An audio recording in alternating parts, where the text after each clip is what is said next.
गुना जिले के चाचौड़ा में तहसील प्रांगण के कम्युनिटी हॉल में शांति समिति की बैठक का आयोजन हुआ, जिसमें तहसील प्रशासन के आला अधिकारियों एसडीएम श्री राजीव समाधिया व एसडीओ बीपी समाधिया ने नगर के गणमान्य नागरिकों को केंद्र सरकार के आदेश कि इस बार ईद का त्योहार घर पर ही नमाज अता कर मनाए अवगत कराया।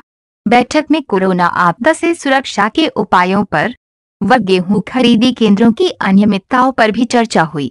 उधर कलेक्टर श्री एस विश्वनाथन व एसपी श्री तरुण नायक जी लगातार क्षेत्र का दौरा कर रहे हैं।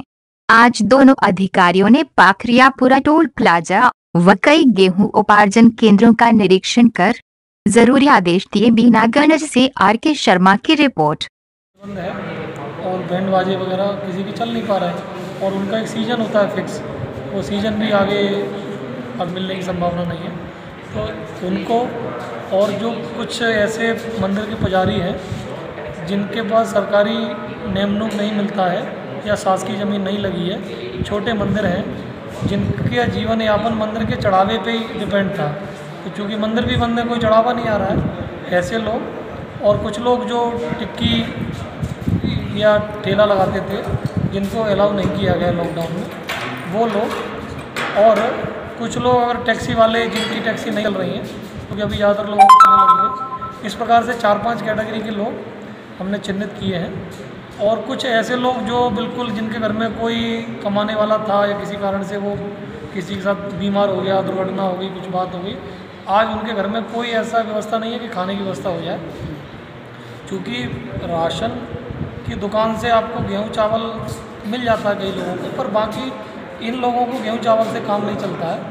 उनके लिए मसाला, नमक, दाल और चाय पत्ती और शक्कर, ये चीज़ें भी उनको ज़रूरत रहती है। तो इसी को ध्यान में रखते हुए हमारे अधिकारियों द्वारा कुछ व्यक्तिगत प्रयास और कुछ समाजसेवी लोगों के द्वारा हमें सहयोग दिया गया। लगभग कितने परिवारों का ये लाभ मिलेगा इसका? अभी प्रारंभिक तौर पे हम लोगों ने 208 परिवारों की सूची बनवाई थी, जिसमें आज से वितरण चालू हुआ है और आगे भी हम लोगों ने कुछ रिजर्व में रखा है। अगर इस प्रकार के लोग, इस कैटेगरी के जो मैंने बताए हैं, उस प्रकार के लोग चालू, इनका धंधा चालू नहीं हो रहा है या उनको भी देंगे। पहले हमने नाई समाज के लोगों की भी लिस्ट बनवाई थी, पर मुझसे कुछ लोग मिले थे तो मैंने कलेक्टर साहब से निवेदन करके नई गाइडलाइंस के तहत उनका वो संशोधन करा दिया, तो उनका चालू हो गया। तो उनकी बजाय हम अन्य लोगों को अभी दे रहे हैं।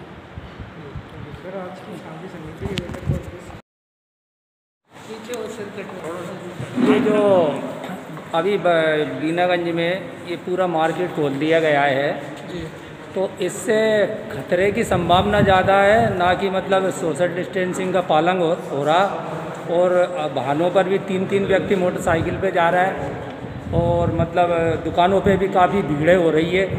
देखिए, जो सोशल डिस्टेंसिंग की आप दो चीज़ों को मिक्स कर रहे हैं, एक है सोशल डिस्टेंसिंग, एक है दुकान खुलना। तो दुकान खुलने से सोशल डिस्टेंसिंग का कोई व्यक्ति पालन नहीं कर रहा है, आधा बाजार खुलना है पूरा खुलना, उससे उसका कोई संबंध नहीं है। अगर वो पालन नहीं करेगा तो आधे बाजार में भी नहीं करेगा। इसलिए बाजार खुलना एक अलग बात है, बाजार पूरा इसलिए खोला गया है और उसका टाइम बढ़ाया गया है जिससे कम समय में ज़्यादा दुकानों पर भीड़ ना हो। तो सुबह 7 बजे से शाम को 7 बजे तक खोला गया है। रहा सवाल सोशल डिस्टेंसिंग का, तो चूँकि ये ग्रामीण क्षेत्र है, लोगों को हम लगातार जागरूक कर रहे हैं और लगातार कार्रवाई भी कर रहे हैं। तो हमारे द्वारा टीआई साहब को कहा जा रहा है कि ये बाज़ार में ध्यान देंगे कि लोग सोशल डिस्टेंसिंग का पालन करें। जैसा कि आप मीटिंग में भी देखा था, मैंने सीएमओ के द्वारा जन जागरूकता के लिए भी बोला गया है, लगातार प्रचार प्रसार होगा। ग्रामीण क्षेत्र है तो वहाँ लोगों में जागरूकता की कमी है, तो उस अनुपात में यहाँ थोड़ी दिक्कतें मिलती हैं देखने को, पर उनको भी हम समाधान कर रहे हैं। धन्यवाद।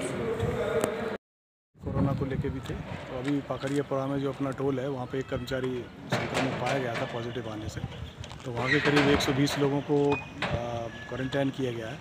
तथा रावगढ़ के पास जो बैरियर है उसके भी करीब 70-80 आदमी क्वारंटाइन किए गए हैं। तो वो व्यवस्था पूरा देखने आए थे कि सैनिटाइजेशन ठीक ढंग से हुआ है कि नहीं, पूरा स्टाफ जो है वहाँ चेंज हुआ है कि नहीं, कर्मचारी किस प्रकार से काम कर रहे हैं, उनकी सुरक्षा की क्या व्यवस्था है, वो सारी चीज़ें चेक करने के लिए वो आए थे। कौन कौन आया उधर सर? कलेक्टर साहब आए थे, एसपी साहब आए थे, और इसके बाद उन्होंने मंडी वगैरह का भी भ्रमण किया, वेयर हाउस पर भी गए कि किस प्रकार अनाज की खरीदी की जा रही है, बारदान की व्यवस्था है कि नहीं, किसानों से उन्होंने चर्चा की, सबसे व्यक्तिगत चर्चा की, और जो भी उनको उनमें गुंजाइश सुधार की दिखेगी वो आगे उस हिसाब से इनिशिएटिव लेंगे। सर टोल टैक्स चालू कर दिया गया अभी? टोल टैक्स पुनः चालू हो गया, दूसरा स्टाफ वहाँ पे आ गया है और आज सुबह से जो है टोल टैक्स पुनः चालू हो गया है। सैनिटाइज वगैरह कराया गया कि नहीं कराया गया? पूरा टोल टैक्स बराबर सैनिटाइज़ किया जा रहा है, उससे सारे कैबिन सैनिटाइज़ किए जा रहे हैं और डेली सैनिटाइजेशन का काम चल रहा है और उस पर निगरानी भी रखी जा रही है। जी थैंक यू सर। हाँ बस वो सब चीज़ हो गई ना उसमें, अब वो खबर क्या था सर।